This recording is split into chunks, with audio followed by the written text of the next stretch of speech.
Hi everyone, welcome back to our channel. On behalf of Manaswini and myself, I wish you all a very happy new year, and we really hope that your resolution for this year is to read a lot. Where were you, Sharadi? We missed you in this channel. I was on a hiatus for a month because I had exams in December, and I missed reading and talking about books so much. So now I'm back and back with an amazing one. So the book we're talking about today is Agatha Christie's And Then There Were None. There Were None is a masterpiece by Agatha Christie. It's extremely popular, and I think everyone, people who read and people who don't read, have heard about this book.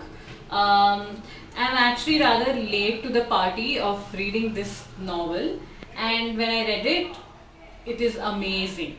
Agatha Christie is a genius. She orchestrates murders in a very perfect way in her books.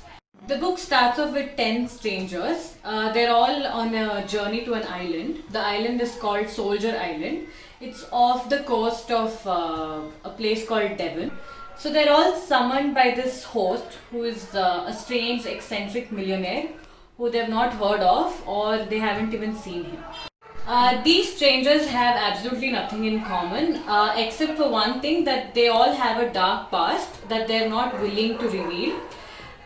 They all literally have a secret to die for. And they all enter this exotic mansion that they're invited to.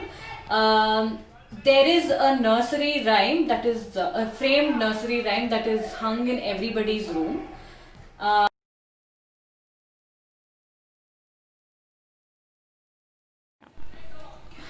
They all don't pay heed to the nursery rhyme until it becomes very weird. All these 10 strangers fall prey to murders one by one, just like it's described in the nursery rhyme. And before the weekend is over, there will be nobody left on the island. So the real question is, who is killing them and why is this person killing them? Is it an outsider or is it one of them? They all know that death is coming for them, there is no escaping from it, but they just don't know who it's going to be next. They all absolutely don't trust each other because the murderer can be any one of them. So the plot itself is like extremely interesting, and Agatha Christie has actually told how difficult it was to write this novel, because everything has to be planned to the most minute detail and you cannot go wrong anywhere. She is a genius and she's done a wonderful job, and that is why this is such a masterpiece. So unconsciously you start reading it continuously. You don't want to give it a break. You just want to know what happens next and who is going to die next, and you have your own theories in your head about who the murderer is. So the why is revealed before the murderer is actually revealed, and that is when you realize that this novel is beyond a murder mystery. It is a sadistic psychological thriller, and Agatha Christie gives a psychological depth to the story.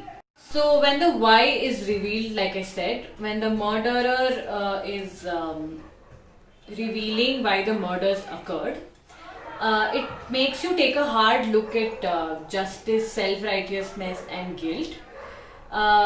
You kind of question your own belief in these terms. There are various situations in the novel where you're conflicted, thinking that whether this is justice or not. So overall, this book is a masterpiece, like it's been described everywhere, and it's dark and sadistic, which makes it all the more addictive and thrilling. So this book is a hard one to recover from. I found it really hard to talk about this book because it's really difficult to talk about this book without giving out any spoilers. But I hope I did justice. For more such videos, like, share and subscribe to our channel. Bye.